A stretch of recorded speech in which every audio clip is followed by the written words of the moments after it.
Hello everybody, Skyrain here, back again with another Diablo Immortal video. Alright, there are some speculations on the way of some possible nerfs, and we're going to discuss that a little bit, and also we do have the glorious post, finally, of which we have to wait until the upcoming patch. But let's put it this way, it was two and 3/4 years in the making. It took them this damn long to get this to us. And some would say probably too little too late, but nonetheless, we'll also go with the better late than never tag as well in this case. What are we talking about? We are talking about set pieces. Set pieces, in particular, 3 socket set pieces. All right. So they finally are going to be implementing this after, like I said, 2.75 years of waiting, of the community screaming at the developers time and time again on this issue. So let's go ahead and show the official. This is Twitter, or X, whatever. I still call it Twitter, and honestly can X off. But nonetheless, here it is, and it's official post. Next content update, preview, set item drop changes. If you haven't seen this already, obviously I'm just putting the post on my channel as well with my thoughts on the whole situation. Again, it's far long overdue. They waited far too long on this issue, and this is a thing that a lot of developers in general need to pay attention to and actually listen to your player base. Don't take this long, don't put on the horse blinders and just ignore your player base. That's absolutely stupid. It's gone on for too long in too many aspects. So please take note of this and stop screwing up, basically. Yeah, set item drop changes. All exceptional set items now drop with a maximum number of sockets. This means that your set items will have with the set items with the 3 attributes and 2 or 3 magic affixes will always have 3 sockets. And for the set items you already own, they will be retroactively updated to the maximum amount. That will remain to be seen. I'm not going to hold my breath to that one actually working as intended, because that's a lot of backlogging, coding, and readjustment they might have to do, but hopefully it will go as it says, word for word here. Again, I have my doubts and suspicions, but we'll wait and see. Now, the problem with this as well is it says exceptional, and they sound like they have to be triple rolls. Okay. Now, I have a couple here. When I identify them, they said exceptional. Unfortunately, they are not.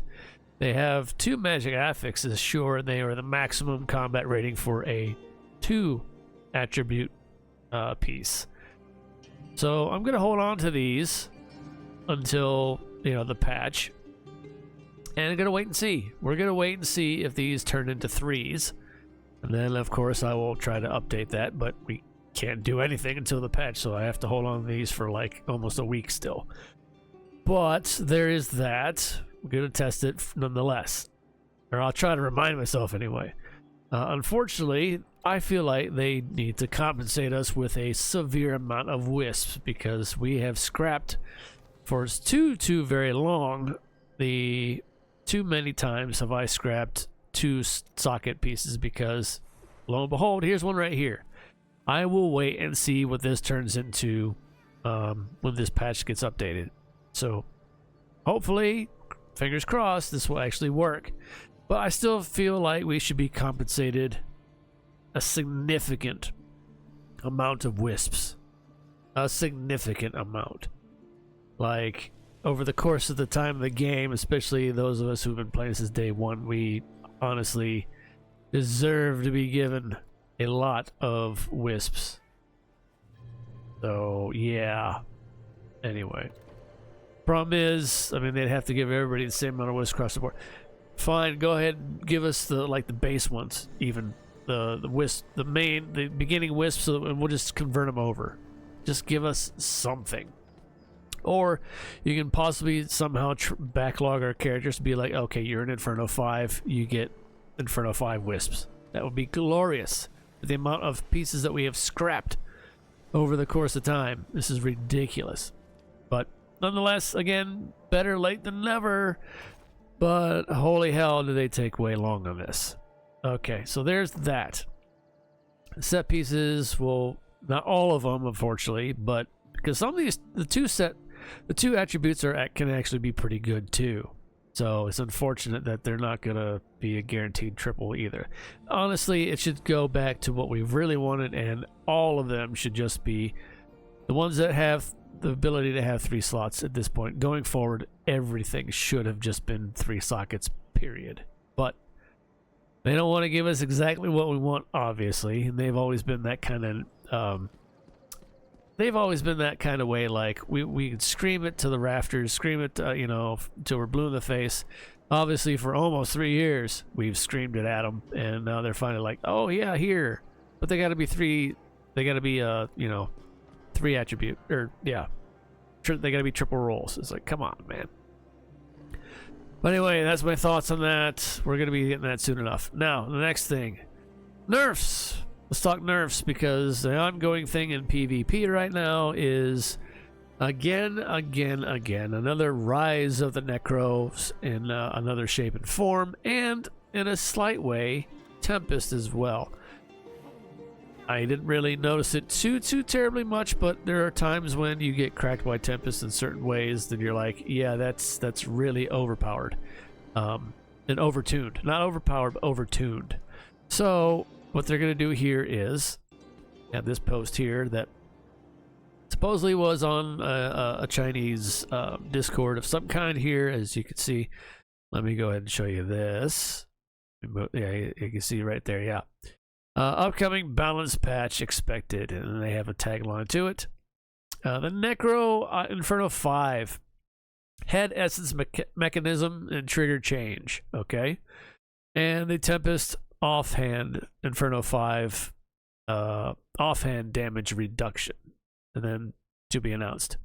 So we will wait on this one. This is purely speculation now until otherwise. Hopefully we'll see it in the patch notes.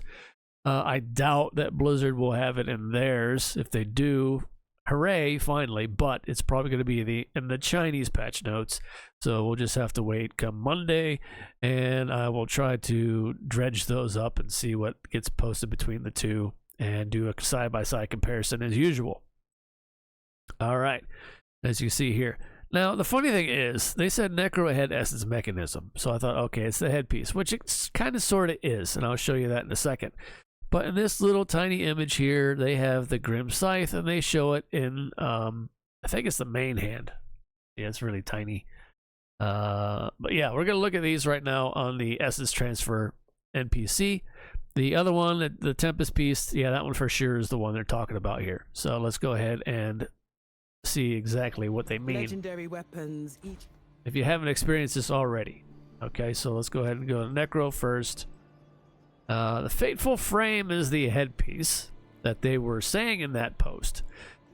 Yes and no. This one is part of it because it synergizes with the other piece, but that's not everything. Grim Scythe also marks, this is also, so there has to be the other trigger for it first. Marks enemies for 6 seconds. If a marked enemy is attacked 5 times, the mark explodes and deals damage to nearby enemies. Okay. So there's that one. That one's really not the... They said the main hand, which is right here. Grim Scythe now targets an enemy and hurls a scythe that applies the Reaper's mark, which triggers a sweeping scythe when the target takes damage. Yes, this one here.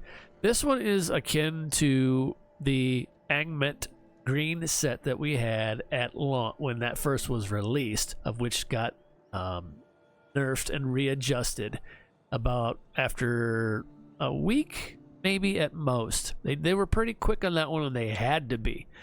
This one they're kind of dragging their feet on, but hopefully we'll see that here soon enough. It needs a little bit of readjustment. So yeah, this one, it can reapply the the dots. functions as a dot, and the scythe will circle you, circle you, circle you until basically you're dead. Or if you can stack enough shields to, you know, negate it long enough anyway and survive. But what happens is it is coming from whales that have potency that's in the 10 to 11,000 at this point, unfortunately. And yeah, they're making full use of it, obviously, full abuse of the system, which, you know, that's just how it goes. But it's pretty disgusting at the same time. But nonetheless, here we are, of course. But yeah, so what happened with Agmet's set when it first came out, it happened to every class that was able to apply dots. They would just reapply, reapply, reapply endlessly. This one, same kind of principle, almost. It doesn't quite last all that long, but it still lasts long enough, and it reapplies and reapplies. And the problem with this one is, if anybody is near you, it will contagion effect and plague spread to them as well, and trigger and trigger and trigger. And then the dots that they have on their gems will also come into effect, you know, and so on and so forth. So that is the biggest issue with this one. Show a counter to this as of right now. Hopefully, whatever adjustments they make, we won't have to resort to it, but I'll show for Wizard anyway what options that I have found recently after a little bit of testing and suggestion as well. So there was one I was using already which helped, and there's a couple other things too. I do have a new PvP build I have been using. It is full support, absolutely full support. It does basically it does very, very little damage, but it can still hit at times when it needs to. Anyway, I'll get that in a separate video. But continuing on here, so between the two pieces, I'm not sure if the headpiece is going to get adjusted or if it's going to be the main hand as it said. The image suggested that, well, the text suggested the headpiece, but the image was showing the main hand, so hard to say which ones that's going to be. We'll find out hopefully here soon enough. Moving on to Tempest. The offhand is what they're talking about right here. Coral Shank. Crosswinds now dashes forward, firing several wind blades at nearby enemies. Dash distance and number of wind blades increases based on your movement speed. That's nasty. That's absolutely nasty. You can put maximum movement speed on and just do a ton of damage. Overtuned. They didn't think it through when they made these things. They go a little overboard when they create this stuff. They don't play their own game. They don't test this stuff out. We find it out later, of course, not much later when these get released, but pretty quick. And then, you know, lo and behold, exploit and abuse, and then we have to wait and hope that the devs will get around to listening to us yet again on various forum posts and Reddit and be like, hey, tone this down a little bit. You went a bit overboard. So again, as we are the player base in these games anymore, of which we are the paid, or we are not paid, we are paying to test these games for these developers anymore. The glorious, unfortunate aspect of early access and the like for some years now. But anyway. But yeah, this one definitely needs to be brought down. There are times when the banana blades will just hit you. And the problem with this one here is dash distance and number of wind blades increases based on your movement speed. So the number of wind blades. Now this is funny because they had to tone down the one that we had before that shot out too many wind blades on the clones. They said, oh, we had to tone it down from 7 to 4 wind blades. But they increased the damage on them, which is still, I think, a little too heavy. But it's like, well, how is this any different? Because the number of wind blades increases based on your movement speed. That could be just as many wind blades before. And the reason they toned it down was because they said that contributed to server lag. So what made you think that this was a good idea as well? Because it's reapplying that supposed issue as well. Brilliant, right? Brilliant. So yeah, hopefully we'll see an adjustment on this one as well, just for everything that they suggested. We'll wait and see. Again, all speculation, not entirely 100% on this. So there we go. I'd go on about some other things too, but I've already gone on long enough in this one. Let me know what you think in the comments down below, of course. Again, almost 3 years in the making. 2 3/4 years. Literally. Took them this long for the 3-socket greens, and not even all of them. Again, it should be across the board. It should be all greens that have 3-socket capability. It just should be done. And then there's still people screaming and crying out for the color change to the sockets as well, but you know how that's going to be. We may never see that one either, and people have been calling for that just as long too. So anyway, let me know what you think in the comments down below. And yeah, of course, as always, stay safe out there in the real world and fire. Take care of yourselves as best you can, one day at a time. That's all we can do. Until next time, see you.